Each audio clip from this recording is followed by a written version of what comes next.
Hello guys, இன்னைக்கு டே 30த்தோட big பாஸோட live தாங்க பார்க்க போகிறோம். ஃபர்ஸ்ட் ப்ரோமோவில் பார்த்த மாதிரி பிரஜன், பிரவீன், கம்ருதீன் இவங்க சண்டையை பார்த்தோம். அவங்க ப்ராங்க், அதாவது அவங்களாவே வந்துட்டு க்ரியேட் பண்ணி சும்மா சண்டை போடுற மாதிரி நடித்து அது ரியலிஸ்டிக்காக அடித்து எல்லாரையும் நம்ப வச்சு கன்ஃபெஷன் ரூம் வரைக்கும் போயிட்டு ஒரே அமக்கலம் பண்ணாங்கங்க.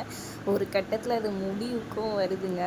சாண்ட்ரா வந்துட்டு ஓன்னு அழுதுட்டாங்க. அவங்க ஹஸ்பண்ட் வந்துட்டு அடிச்சிட்டாருன்னு, இப்படி பண்ணாத நீ, இப்படி பண்ணாத நீ, குழந்தைங்களெல்லாம் யோசிச்சுப்பாரு, அப்படி இப்படின்னு அழுது இது பண்ணிட்டாங்க. அதுக்கப்புறம் இவங்க பண்ணது எல்லாமே ப்ராங்க் தான் தெரிஞ்ச உடனே சாண்ட்ரா செம்ம கடுப்பாயிடுறாங்க. எஃப்ஜே கூட இருக்கிறாரு, வந்து என்னென்ன சூப்பராக கலக்கிட்டேன்ற மாதிரி சொல்லிட்டு இருக்கா. அப்போ சாண்ட்ரா வந்துட்டு, இந்த பாரு, இந்த பிக் பாஸ்லாம் இன்னும் ஒரு 3 வாரம் இல்லை 3 மாதம்தான், அதுக்கு மேலெல்லாம் நீ வீட்டுக்கு தான் வரணும், வெளியே வரணும்டி, வெளியே சோறு தின்னணும்ல அப்படின்னு சொல்லி கேட்க, சோறு யார் தான் போடல, நீ அதெல்லாம் சோறு பற்றியெல்லாம் பேசாத அப்படின்ற மாதிரி கலாய்க்கிறாரு. அண்ணே விடுண்ணே, அண்ணா நீ ஏன் வீட்டுக்கு வந்துருண்ண அப்படின்னு சொல்லிட்டு ரம்யா ஒரு பக்கம் கூப்பிட்டு, அதை பாரு ரம்யா என்னை கூப்பிட்டா, நான் போகிறேன் அண்ணா, இப்படி மொட்டையாலாம் சொல்லாதுண்ணே அப்படின்னு சொல்லிட்டு ரம்யா கிண்டலாக சொல்ல, அப்புறமா எல்லாம் சிரிக்க ஆரம்பிச்சிடுறாங்க.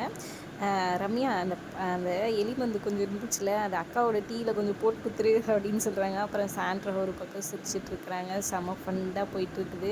இங்கே பேர் ஒழுங்காக இந்த மாதிரி வேலையெல்லாம் பண்ணேன், அவ்வளோதான் உனக்கு அப்படின்னு சொல்லிட்டு இருக்கிறாங்க. நானே ஏதோ பாவப்பட்டு கல்யாணம் பண்ணிக்கிட்டேன்னா, என்னது பாவப்பட்டு கல்யாணம் பண்ணிக்கிட்டியா அப்படின்ற மாதிரி சாண்ட்ரா ஒரு பக்கம் சொல்லிட்டு இருக்கிறாங்க. செம ஃபன்னாக இருக்குது அவங்களுக்குள்ள.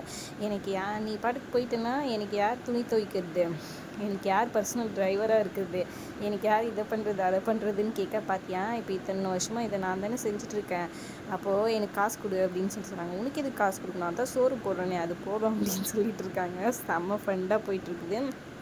பார்த்தியா, what to do, I got a rude husband அப்படின்னு சொல்லிட்டு சபரி எஃப்ஜே கிட்டே சொல்லிட்டு இருக்காங்க. சாண்ட்ரா, அட்லீஸ்ட் உனக்கு ஹஸ்பண்ட் கிடைச்சதே அதுவே பெரிய விஷயம், கம்முனு அப்படின்னு சொல்லி கலாய்க்கிறாங்க. அவங்க செம்ம சூப்பர் ஃபண்டாக போயிட்டுருக்கு. இந்த மாதிரி சீன்ஸ் எல்லாம் இந்த மாதிரி தாண்டா எதிர்பார்த்தோம்.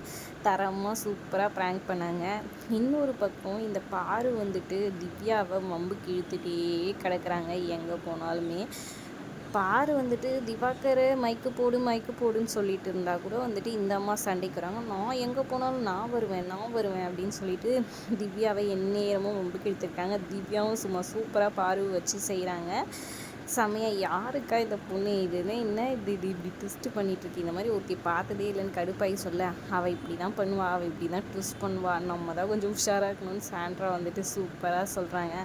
நிஜமாலே இந்த பாரு எப்படி தான் வீட்டில் வச்சு சமாளிக்கிறாங்களோ அப்படின்ற மாதிரி தாங்க இருக்குது. இதெல்லாம் பார்க்கும்போது நீங்கள் என்ன நினைக்கிறீங்க, மறக்காமல் கமெண்ட் பண்ணுங்கள். வீடியோ பிடிச்சிருந்தா லைக் பண்ணிக்கோங்க.